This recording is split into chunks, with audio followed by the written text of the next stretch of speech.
কেমন আছো তুমি? ভালো, আপনি কেমন আছেন? সানাই মাহবুব ফেসবুকও বর্তমানে ট্রেন্ডিং একটা ভিডিও হইলো সানাই মাহবুবের ভিডিও। তো এর মূল কাহিনী হয়েছে দেখেন, আসলে মানে আপনার প্রাকৃতিকভাবে আল্লাহ পাক যে জিনিসগুলা দিছে তার যদি আপনি ইচ্ছাকৃতভাবে অন্য কিছু করতে চান, তাও যদি হয় অতিরিক্ত, তাহলে এই সানাই মাহবুবের মতো এইরকম সমস্যায় পড়তে হবে। সৌন্দর্য পিপাসু সবাই সবাই সো এটার খেয়াল রাখতেই আমি আসলে এই ইমপ্লান্টেশনটা করাই, আমি আমার সার্জারিটা করেছি এই কারণে। দেখেন, এখানে সাংবাদিক উপস্থাপিকা প্রশ্ন করছে যে আপনি কি জেনে বুঝে এই জিনিসটা করছেন, পরবর্তীতে তো সমস্যা হইতে পারে। সে বলছে হ্যাঁ, আমি জেনে বুঝে করছি এবং আমার সৌন্দর্যটারে আরো বৃদ্ধি করার জন্য এই জিনিসটা করছি।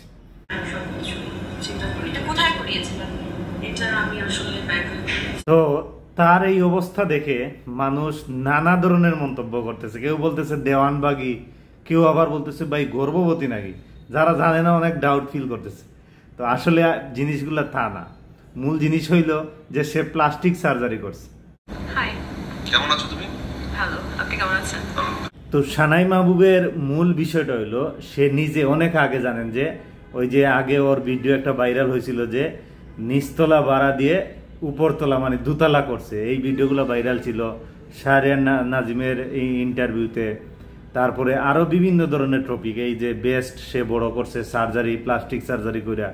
তো এই জিনিসগুলার পরিপ্রেক্ষিতে আজকে দেখেন বর্তমানে তার কি অবস্থা, মানে এই জিনিসটা সম্পূর্ণ বিকৃতিভাবে, মানে সম্পূর্ণ এটা আলাদাভাবে হয়ে গেছে। এই জিনিসটা মানুষ কমেন্ট করতেছে এবং বাজে বাজে মন্তব্য করতেছে।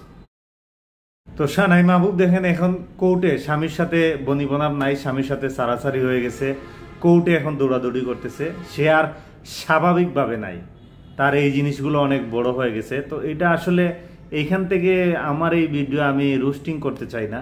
তো এইখান থেকে আসলে আমার আপনার সবারই আসলে শিক্ষা নেওয়া উচিত যে আসলে দেখেন অতিরিক্ত আসলে কোনো কিছুই ভালো না। আল্লাহ পাক সবাই হেদায়েত দান করুক। তো এই জিনিসগুলা থেকে আসলে আমরা অনেকে ট্রল করতেছি অনেক কিছু, কিন্তু এই জিনিসটা আসলে সে ইচ্ছাকৃতভাবেই করছে। আমি আমার এই ভিডিওতে বা আগের তার ইন্টারভিউগুলো আমি আপনাদের সামনে তুলে ধরবো, তারপরে বুঝতে পারবেন। অনেকে আমরা জানি, যারা আগে থেকেই সানাই মাহবুবের ভিডিওগুলো দেখছি, ইন্টারভিউ দেখছি, আমরা এই জানি তার কাহিনী কি। আর যারা জানেন না তারা হয়তো নতুন করে জানতেছেন বা জানবেন এইরকম। তো যাই হোক, এইরকম জিনিসগুলা করা ভালো না। যা আছে প্রাকৃতিকভাবে এটাই সুন্দর। ধন্যবাদ।